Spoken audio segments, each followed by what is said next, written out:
بسم الله الرحمن الرحيم الحمد لله والصلاة والسلام على رسول الله صلى الله تعالى عليه وسلم. لمانجي مولودا إنه اكتبي نيابي أذكار إمام النووي قيشتوني تباسي الصلوات كان وشان درسك من باس كردو لباسي الصلوات أمر باسي إمام بابك من بداء الرجاء أفرمي آية الصلوات تنها يعني سلام تنها بو پیغمبری خومن عليه الصلاة والسلام أن يرين يابو همو پیغمبران أفرمي باب الصلاة على الأنبياء وآلهم تبعا لهم صلى الله عليهم وسلم. صلاة والسلام بو أنبياء وبو آل أنبياء أوانش تابع بو صلاة والسلام خواب سريانا داب باري. أفرمي أجمع علماء إجماعيا هي على الصلاة على نبينا محمد صلى الله عليه وسلم. همويا إجماعيا هي لسر أويك الصلوات لسر داري خوش يسمان بدري. وكذلك أجمع من يعتد به على جوازها واستحبابها على سائر الأنبياء والملائكة استقلالا. دروست صلوات بو همو پیغمبران بنيري ودروست بو همو ملائكة بنيري بسر بخو بضي جبرائيل عليه الصلاة والسلام، ملائكة عليهم الصلاة والسلام، أنبياء عليهم الصلاة والسلام، موسى عليه الصلاة والسلام. أفرميه همويا إجماعيا هي لسر أوي يعني معتد باعتباري في بكرنا علماء إجماعيا لسوي دروس بل سنتك كإنسان صلوات بدأ لسر بيغمبران ولسر ملائكة بلام غير أنبياء لغير أنبياء. طبعا لغير أنبياء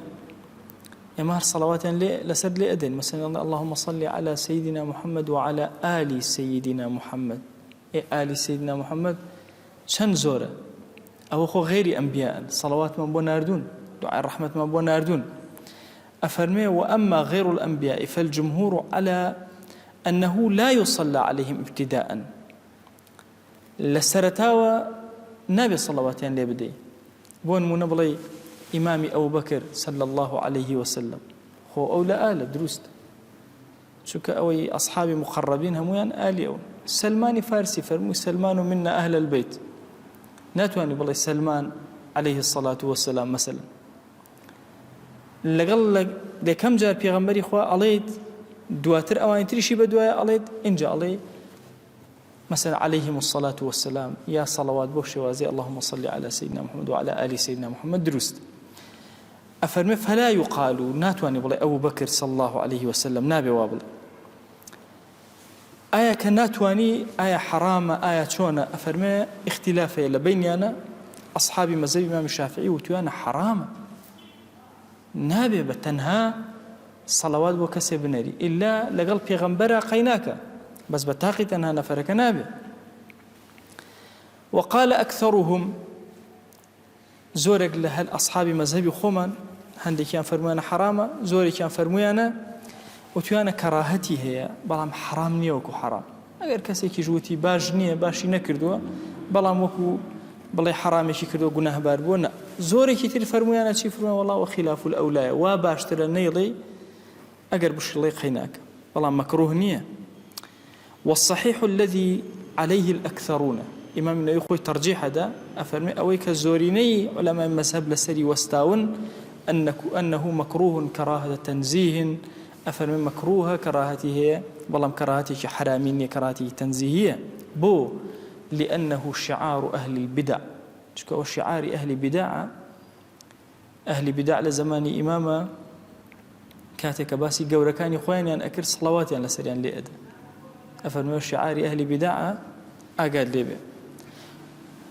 وقد نهينا عن شعارهم إمش أمر من بيكرا وكل شعار أهل بدع بدور بين.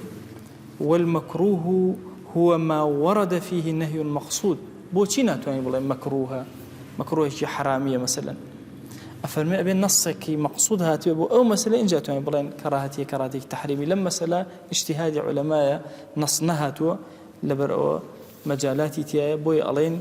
كراهته بلام كراهته تنزيهية. قال أصحابنا والمعتمد في ذلك أن الصلاة صارت مخصوصة في لسان السلف بالأنبياء صلوات الله وسلامه عليهم. أفرم دليل ما نشير السلام أخو دقيق نهاتو بلا بو بيغمبران بلا صلى الله عليه وسلم بو خلقي ترنالي نهاتو دقيق نهاتو لسلام. أفرم فرمويا أنا سلفي صالح صحابة وتابعين وتابعي تابعين أمسي تشينا فرمويا أنا هميشه كاتك صلواتي أن بكار هنا بو أنبياء أن بكار هنا بو خوار أنبياء أن بكار هنا هرچون كلمة عز وجل يعني بو خوا بكار هنا خو عز وجل أكرهه بيغمريش بكار به بلام سلف بكارين هنا مش بكارين هنا أفرمي بهمان شواز كما أن قولنا عز وجل مخصوص بالله سبحانه وتعالى أو تابت كراوة بخوا أو تابت كراوة بيغمبران عليهم الصلاة والسلام. قد كزنا محمد عز وجل يعني خواي قورا بابلان عزيز وجليل وقورا كسما منالين وإن كان عزيزا جليلا أزانين بيغمبر صلى الله عليه وسلم عزيزة أزانين جليلة بلام لقل أو شام كلمة وبكارنا ينشك خصوصيتي أبو خواي بكار يعني دي بهمان شوازج ناتوان بلين أبو بكر يعني بلين إمام علي وإن كان معناه صحيحا ناتوان بلين أوانا صلى الله عليه وسلم با معناه كشي دروز به شو كيشة لما معناه كان كيشة أم لفظة ورده أو أن بكار هاتوا أو بو بيغمبران أو بو رب العالمين بو غير أيش كلمة يشتروش تيشتر بكاري. واتفقوا على جواز جعل غير الأنبياء تبعا لهم بلام أجر باسي بيغمبرك تكر يا أنبياء تكر لدواء أنبياء وتصلى الله عليه مثلا صلوات الله وسلامه على أنبياء الله وعلى أوليائه وأتقيائه مثلا درست ما دام بيغمبرانا باسكر بدواء بيغمبرانا خلقي تريج باسكي درست. أفرمي واتفقوا على جواز جعل غير الأنبياء تبعا لهم في الصلاة اللهم صل على محمد وعلى آل محمد باشا آل ما دام بدواي صلواتك يا دروسك يا شيني واضح ما دام بدواي أنبياك هاتوا صلاتي بعضن آلك بدواي محمد هاتوا قيناك دروس وهكذا بيغمبراني ترج أشتواني بلي وعلى آل محمد وأصحابه وأزواجه وذريته وأتباعه هم يدرس مهم أوي كم جار بيغمبرك لبيغمبران صلواتك بو أنيري بدواي أوائتر أتباع كاني وأوانيك بشوين دين. للأحاديث الصحيحة في ذلك شك أحاديث الصحيحة منها تلم بيناوانا ولا تشهدي شاء أمر من بكرا وك صلوات بدن لسر آل محمد للتحيات دوهما هر نرجك تحياتي أخيرة بابلي نك دوهما هر تحياتي أخير واجبة الصلوات لسر آل دابي طبعا للتحيات يكما أجر نوجد تحياتي بو حتى كيو السنة اللهم صل على محمد طبعا دعاء أو يتر هجنالي بلام للتحياتي أخير كوتايا سواء دور ركعتي بي يك ركعتي بي سير ركعتي بي شواري بي كشمانية تو أبي الصلوات بدأ لسر شي لسر آل محمد صلى الله عليه وسلم.